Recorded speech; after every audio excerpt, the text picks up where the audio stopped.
अच्छा आदित्य जी, एक बात और है आपसे कि कुछ जो देखिए, शास्त्रों के आधार पे समाज को 4 वर्गों में बाँटा गया है।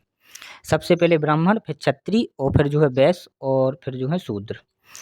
तो ऐसा है कि पहले से ही कुछ ऐसा रहा है कि चला आ रहा है, तो शायद आज भी वो बातें लेकर कुछ लोगों में ये कीड़ा है कि ये लोग अछूते हैं, या कुछ लोग तो वो खुद मानते हैं, करा रहे हैं कि आप तो दमित हैं, आप पिछड़े हुए हैं, आप कुछ नहीं कर सकते। इसके बारे में क्या ख्याल है आपका? देखिए, सबसे पहले हमें ये समझना पड़ेगा कि शूद्र होते कौन है।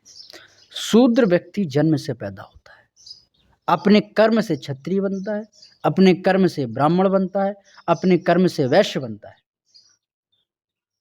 आप देखिए, जब एक माँ बच्चे को जन्म देती है तो उसके घर में सूतक होता है 8 दिन का, चाहे वो किसी पंडित का बच्चा पैदा हुआ हो, चाहे वो किसी ठाकुर का बच्चा पैदा हुआ हो, चाहे वो किसी यादव का बच्चा पैदा हुआ हो, चाहे वो किसी बानिया का बच्चा पैदा हुआ हो। सबके घर में 8 दिन का 10 दिन का सूतक होता है, जो हिंदू मान्यताओं को मानते हैं, मैं उनकी बात कर रहा हूँ।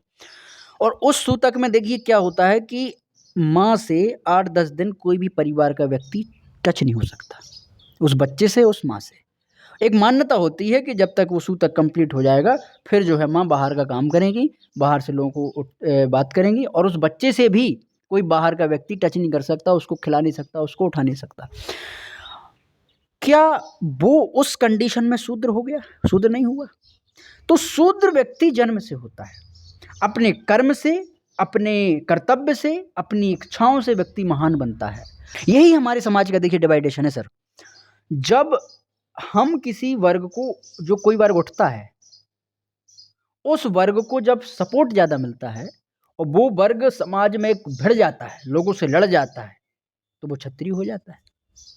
और जो वर्ग अपनी बात को बहुत पोलाइट रखता है, बहुत विनम्रता से, बहुत धैर्यता से, बहुत आत्मीयता से, तो समाज उसको मानना शुरू कर देता है कि यार इसके अंदर तो हिम्मत ही नहीं। और जब हिम्मत नहीं है तो बोले साहब ये दलित हो गया, ये अछूत हो गया। SC ST वर्ग में यही तो हो रहा है, उनके अंदर हिम्मत ताकत कम है अपनी बात को रखने की, तो उनका अरे ताकतवर है ही नहीं, इन्हें दूर करो इनको। मैं एक और एग्जांपल देता हूँ। घर में जो साफ सफाई हमारे माताएं बहनें करती हैं, घर को ही तो क्लीन कर रही हैं, आप उनको शूद्र कह दोगे? नहीं कहोगे ना।